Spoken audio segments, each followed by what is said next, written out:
Welcome back. For this next lesson, we're going to continue to talk about individual conservation practices, drainage design practices, how they work, what are their benefits, and for a given practice, what are the implementation challenges. We're also going to continue to touch in on NRCS conservation practice standards.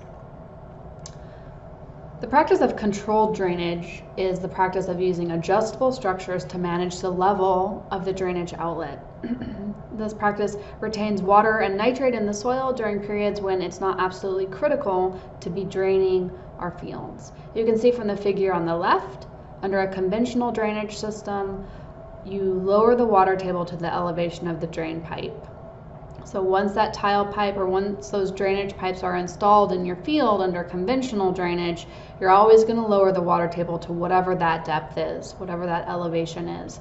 However, in the right, in a controlled drainage system, this control structure allows you to essentially manage the level or the elevation of the outlet. Informally, we often say that controlled drainage allows us to manage the level of the water table, but in actuality, it's more technically correct to say that controlled drainage allows us to manage the level or the elevation of the outlet. You can see that water will not flow out of that drain pipe. In the image on the right, water will not flow out of that drain pipe unless the water elevation is at or above the elevation of those boards inside that control structure. And that's what I mean by managing the elevation of the outlet. There are two parts of this definition that I want to highlight. Two parts to make this practice work. First, this practice involves using a series of structures, these adjustable structures throughout a field. So there's physical infrastructure involved in this practice. And secondly, there's a management component to this practice. The idea is that after you harvest, you insert boards into the control structure to increase the elevation of the outlet. Again, water won't flow out of the field until the water depth behind those boards on the left side of that first image builds up to at least where those boards are. That's when you'll start to have flow coming out of the outlet. Next, and you leave the boards like that all winter. Prior to planting, a couple weeks prior, when you know you're going to start to think about needing to get into the field and you don't want the water table so close to the surface, you remove all of the boards. You take all of those stop logs or boards out. So the drainage system at that point is functioning at full capacity as it was originally designed.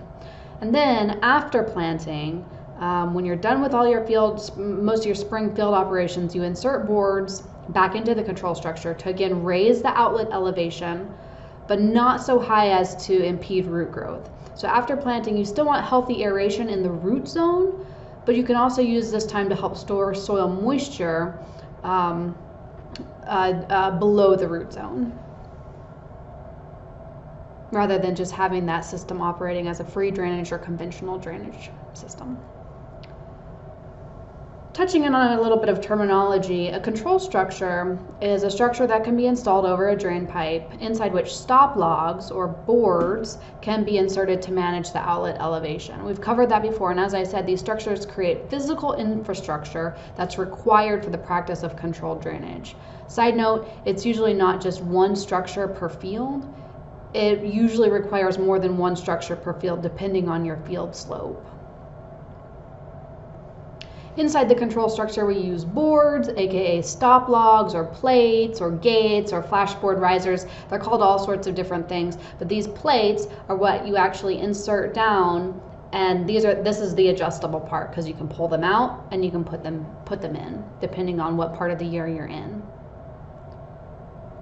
The practice known as controlled drainage, which I'm talking about today, and the practice known as drainage water management are the same practice. So this is important terminology for us to talk about. It's simply a difference in terminology depending on your audience. The USDA NRCS calls this practice drainage water management, and that's what the conservation practice standard is for. 554 is drainage water management. However, myself and many other drainage researchers typically refer to this practice as controlled drainage. We shy away from calling this practice drainage water management because for us, there's actually a variety of practices that are used to manage drainage water. So for me, the term drainage water management is a very general term that includes a number of practices, including controlled drainage, but for the NRCS, the term drainage water management specifically does refer to just this one practice. In essence, it doesn't matter. The two practices are the same. In terms of the NRCS conservation practice standard, there's actually 3 conservation practice documents that apply to the practice of controlled drainage. The first one is Code 554, CPS, Conservation Practice Standard 554, and this is the basic conservation practice standard for drainage water management. The second conservation practice standard is Code 587, CPS 587, and that's simply for having a control structure in your field. This means that the NRCS sometimes provides incentive payments simply for having a control structure installed, and that structure may not necessarily be used for the practice of drainage water management or controlled drainage. And the last document is not technically a conservation practice standard, it's actually a conservation activity or conservation activity plan. So that falls into a different category. Conservation activities fall into a different category than conservation practice standards. This is a CAP, conservation activity plan, rather than CPS. This is where NRCS can provide incentive payments for developing the management plan for when and how you'll manage those stop logs inside the structures. Usually all 3 of these documents are bundled together when someone works with the NRCS to do the practice of controlled drainage. But this third document here that I'm showing reiterates the point that this practice is a management activity. It's not a set it and forget it type practice. Management of the control structures is a required part of the practice. And it's not uncommon for a producer to have a control structure and just leave it open. That is not the practice of drainage water management. That is not the practice of controlled drainage. For example, I was on a farm in Maryland, great control structure for managing ditch drainage, and it was almost always left open. Every time we went to the farm, the control structure was just open, even during parts of the year where it should have been used to manage the drainage water. This isn't a problem just in Maryland, it's a problem across the Midwest also. Farmers not actually using the control structures to appropriately manage the drainage water. By now you might be wondering, how well does this practice of controlled drainage work for keeping, for example, nitrate from moving downstream? Well, the practice of controlled drainage is not a recommended practice in the Illinois Nutrient Loss Reduction Strategy. During original strategy development, the science team had too many questions about the fate of water that's retained in the field behind the control structures. There are legitimate questions about lateral seepage and deep seepage caused by this practice. Keep in mind, each field is not a bathtub. Water is going to move below ground if you're trying to control it. Water always finds the path of least resistance. So the big question here is if the retained water and nitrogen that's being retained behind a control structure simply move or laterally migrate to the control structure right down gradient, maybe in the next field over, if that water and nitrogen just move to the next tile outlet and then flow out into the stream through that tile outlet, when you're looking at the system, when you're looking at the entire watershed that includes both tile outlets, you might not actually have a reduction in nitrate load, because you've just moved the nitrate load to the next outlet over, even though you're doing controlled drainage on your outlet. This is a hard thing to monitor, but our group and others are currently doing research to try to better quantify this lateral seepage to assess if we can confidently add this practice into the Illinois Nutrient Loss Reduction Strategy. We want to give farmers and landowners as many practices as possible in their toolbox to improve water quality, but we also want to make sure that the science supports adding this practice to our nutrient strategy. Regardless, this is a practice that's recommended in many other states. For example, in Iowa and Minnesota, those states tend to recommend about 33 up to about 44% nitrogen loss reduction if you're doing controlled drainage.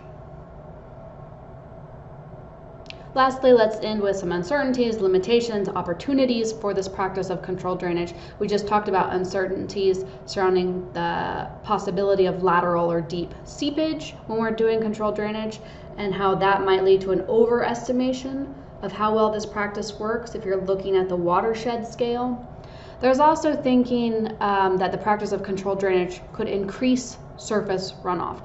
And that makes sense if you think about it, because if you're storing more water in the soil profile by doing controlled drainage compared to if you're doing conventional drainage, if you're storing more water in the soil profile, the next time it rains, there won't be as much dry soil profile for that water to infiltrate into if you're doing controlled drainage. If you're doing conventional drainage and you've drained the whole soil profile, that rainwater will infiltrate and be stored in the soil. So there is a possibility to increase surface runoff if you're doing controlled drainage, especially if you're filling the almost the entire soil profile. There are siting limitations for the practice of controlled drainage due to the number of control structures that you might need. Typically, we recommend one control structure for every 1 to 2 foot change in elevation across your field. This typically means controlled drainage is limited to fields with very, very flat slopes, like less than 0.5% slope. It's just more cost effective to do this practice on the flatter field because you don't need quite so many control structures. That is a real limitation for this practice, but keep in mind most of our intensively drained fields are pretty flat anyway. So it is a real limitation, but maybe not quite as big as you might think. It's also difficult to retrofit older drainage systems to do controlled drainage. The practice just works better on new drainage systems that are specifically designed with the control structures in mind and the placement of the control structures in mind. And I'll end on 2 high notes rather than limitations. The wildlife folks like the practice of controlled drainage because the water tables in the winter can be raised high enough, really right to the surface, to provide winter habitat for shorebirds.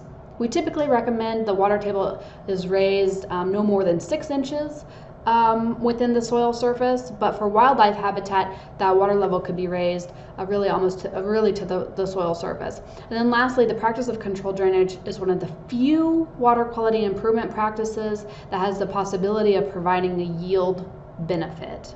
So this is a real selling point for our stakeholders that we're trying to promote water quality practices to, landowners and farmers and producers. The results on this yield benefit are not consistent. You can see the blue bar in the graph. At some locations, Ohio, Indiana, Illinois, there were relatively clear crop yield benefits. Iowa had a very small crop yield benefit. Minnesota had a crop yield decline when the practice of controlled drainage was done. And so across the board, it's not a huge and consistent yield benefit of doing controlled drainage. The yield benefit is typically greater in years where you have a wet spring and you're able to store soil moisture, and then it gets very dry in the summer.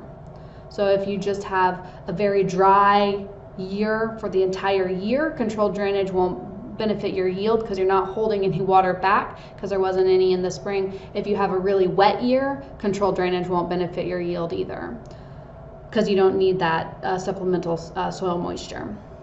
Nevertheless, I think the idea of being able to have more control over your own water, over your own drainage system is just a smart idea. And the possibility of a yield bump, especially in dry years, is definitely something that resonates with growers. See you next time.